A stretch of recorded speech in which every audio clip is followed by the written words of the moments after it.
We're nearly a month away from the Iowa GOP caucuses, 35 days from when Iowa Republicans will choose who they want to see on the ballot for president. And we're now getting an early look at what those results could look like.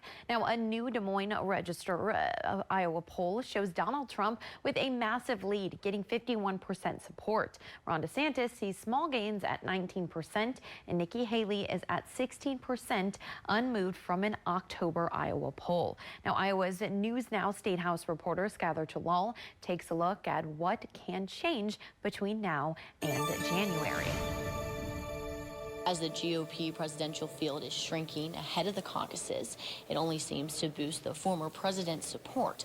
Among likely Republican caucus goers, a majority, 51%, say Donald Trump would be their first pick for president. That increase in support for Trump, in part, probably comes from some of the candidates who had dropped out, Scott and Burgum and some others.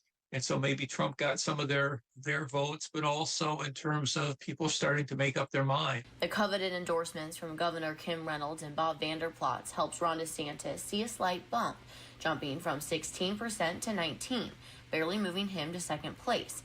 And the endorsement from Americans for Prosperity doesn't seem to help Nikki Haley much. She's now stalling at 16%.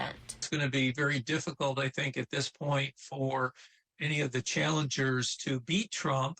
Maybe still a strong second, but strong is going to be probably pretty relative at this point. Republican voters are starting to make up their minds, but 46% say they could still be persuaded.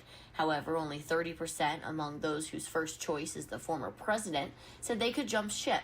The other 70% say they plan on sticking with him. We know, of course, that things change. There's still a high percentage of people, according to the poll, that are persuadable, meaning that they could change their mind.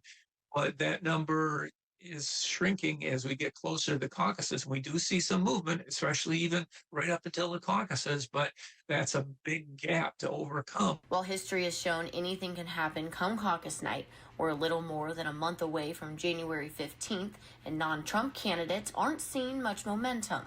In Des Moines, Skylar Talal reporting.